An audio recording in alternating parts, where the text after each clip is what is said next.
मोटी लकड़ी का टुकड़ा होता है जो छप्पर को रोकता है, जिसके ऊपर छप्पर रखा जाता है। तो मोह माया का बलिंदा जो मोटी लकड़ी है, मोह माया रूपी जो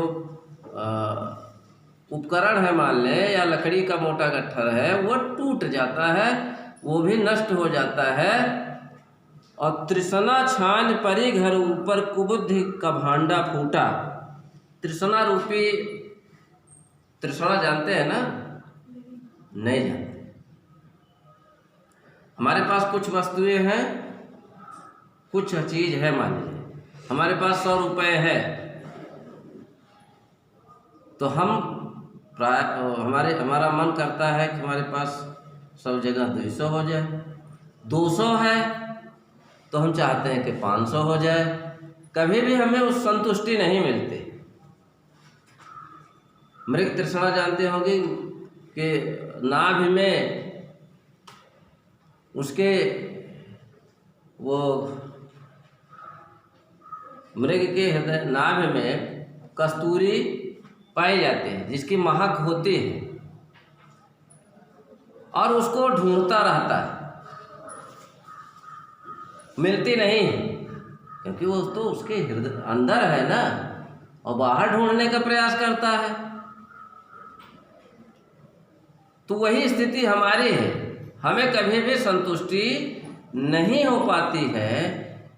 यही स्थिति जो हमारी है, यह ज्ञान की जब आधी आती है तो करा है यह तृष्णा रूपी छप्पर नष्ट हो जाती है, और कुबुद्धि का भांडा फूटा। भांडा मतलब बर्तन।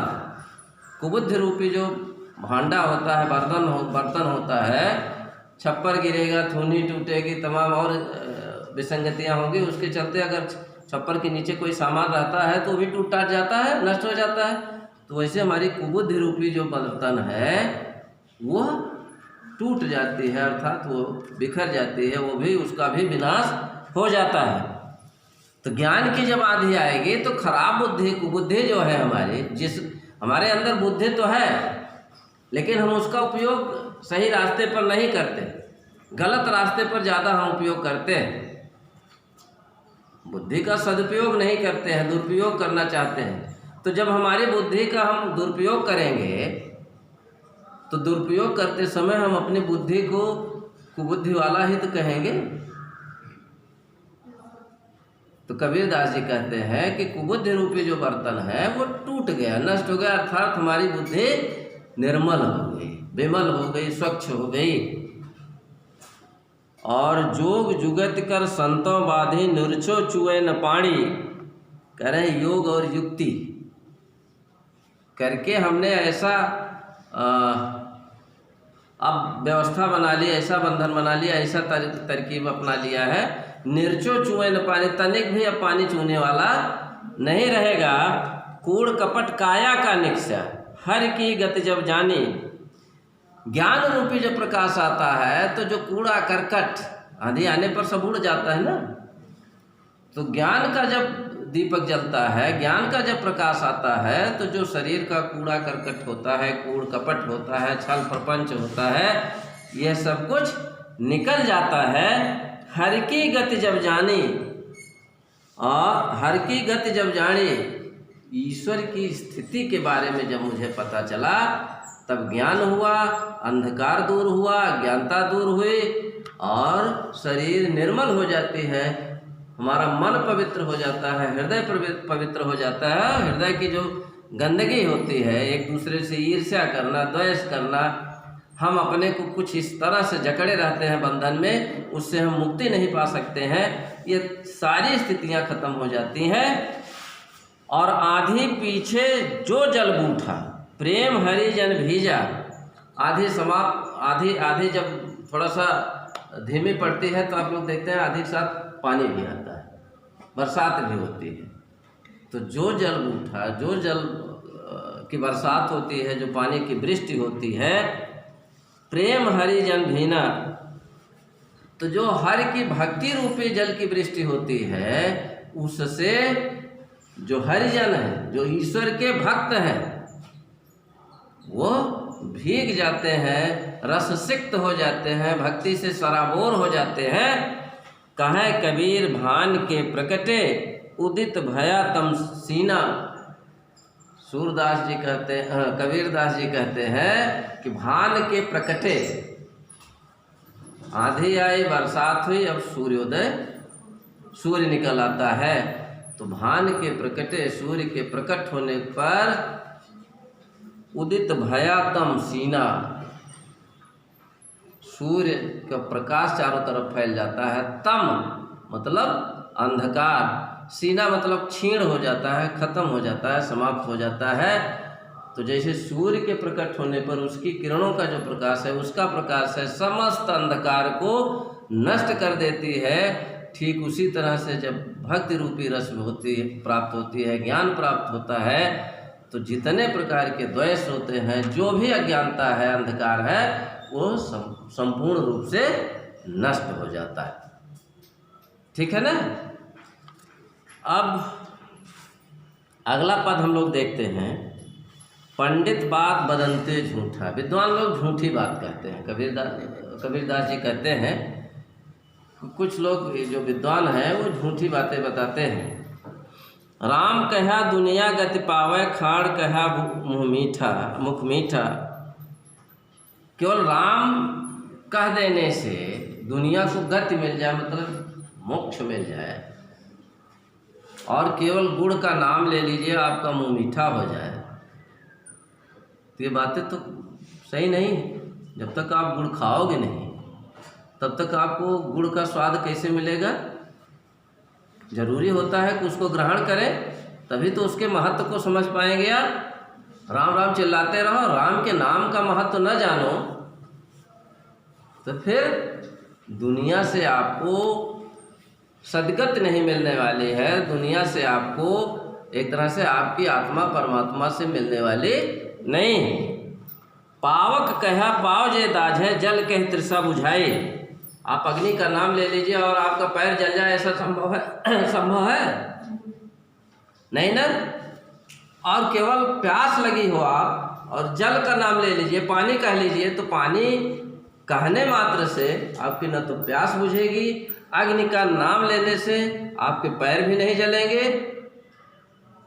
तो कबीरदास जी कहते हैं, फिर आगे और थोड़ी बात बताते हैं। भोजन कहा भूस जे भाजे। भोजन, आपको भूख लगी है और तमाम सब्जी रोटी पराठा ये सब रट डालो, तो उससे आपकी भूख जाने वाली है। खीर पूड़ी सब्जी जो कुछ भी आपको रटना है, उसको रट डालो तो भूख तो जाएगी नहीं। जब तक रटी हुई चीज़ वो वस्तु नहीं खाओगे आप, तब तक आपकी भूख जाने वाली नहीं। तो कह रहे हैं कि भोजन कहा भूस जे भाजे, तो सब कोई तिर जाई। तब तो अगर ये स्थितियां हो सकती हैं, हो जाए कि खाड़ कहने से, गुड़ कहने से आपका मुंह मीठा हो जाए, पावक कहने से आपका पैर जल जाए, और पानी का नाम लेने से आपकी प्यास बुझ जाए, भोजन का नाम लीजिए आपकी भूख मिट जाए। अगर ये सारी स्थितियां हो जाती हैं, तब तो केवल राम राम कहिए, आपका आप भी तिर जाए, मतलब आपका भी मोक्ष हो जाए। लेकिन ऐसी बात नहीं होती। कबीरदास जी आगे बताते हैं, नर के साथ सुआ हरि बोले, हरि प्रताप न जाने। हम तोते को जो कुछ सिखाते हैं वह बोलने लगता है। तोते को अगर हम राम राम सिखा देते हैं तो राम राम बोलता है। उसको गाली सिखा देंगे तो गाली भी बढ़िया देगा, गाली भी देगा। जो कुछ भी सिखाएंगे वो सीख जाता है। न वो गाली के महत्व को समझेगा, न राम के नाम का महत्व समझता है। उसको आपने जो रटाया वही रटता रहता है। तो हमारे साथ अगर तोता राम राम कह रहा है, वह राम के महत्व को नहीं जानता है, राम के नाम के महत्व को नहीं जानता है, तो उस तरह के रटने से क्या फायदा है। सांची प्रीत, हाँ, जो कबहू उड़ जाए जंगल में, बहुर न सुरता आड़े। वही तोता अगर जंगल में उड़ जाता है तो फिर उसको जो हमने रटाया है शायद वो चीज़ न बोल पाए, न कह पाए, तो यह स्थिति ठीक नहीं होती है। हम जिसका स्मरण कर रहे हैं अगर उसके महत्व को हम समझते हों, उसके महत्व की बात समझते हैं, तभी हमारे दिमाग में वो बार बार आएगी बातें कि बहुत महत्वपूर्ण चीज़ है, इसको हमें कहना चाहिए, इसके महत्व को समझना चाहिए। तो तोता जिस तरह से महत्व को नहीं समझता है, अगर हम भी उसी तरह से केवल रटते रहें, केवल कहते रहें, तो भी किसी काम की चीज़ नहीं है। साची प्रीत विषय माया सु हरि भक्तन सुहासी, कह रहे हैं कि आप ईश्वर से आपका सच्चा स्नेह है, आपका जो स्नेह है, प्रेम है, वो सांसारिक विषय भोग वासना में आपने अपने को लगाया हुआ, अपने मन को लगाया हुआ है, और जो ईश्वर भक्त हैं उनका आप मजाक उड़ाते हैं, हंसी करते हैं। तो आप खुद अपने को ईश्वर से दूर किए हुए हो, और जो ईश्वर आराधना कर रहा है उसका आप उपहास करते हैं। कहे कबीर प्रेम नहीं उपजो, बांधो जमपुर फांसी। कबीर दास जी कहते हैं कि जब तक आपके हृदय में ईश्वर के प्रति प्रेम नहीं उत्पन्न होता है, आपने ये मान लिया है, या आपकी ये स्थिति है कि आपने जमपुर फांसी, मतलब कि आपने अपने को बंधनों से जकड़ा हुआ है, और निश्चित रूप से आपको मोक्ष मिलने वाला नहीं है।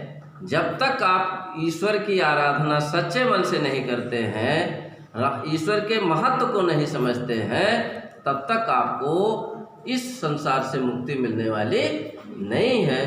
तो इसलिए बहुत ज़रूरी है कि हम अगर ईश्वर के नाम के महत्व को जानते हैं, उसके महत्व को समझें और सच्चे हृदय से उसकी स्तुति करें, उसकी आराधना करें, उसकी भक्ति करें, तो निश्चित रूप से हमें इस संसार से मुक्ति मिल जाएगी। तो आज हम लोग इतना ही पढ़ते हैं, बाकी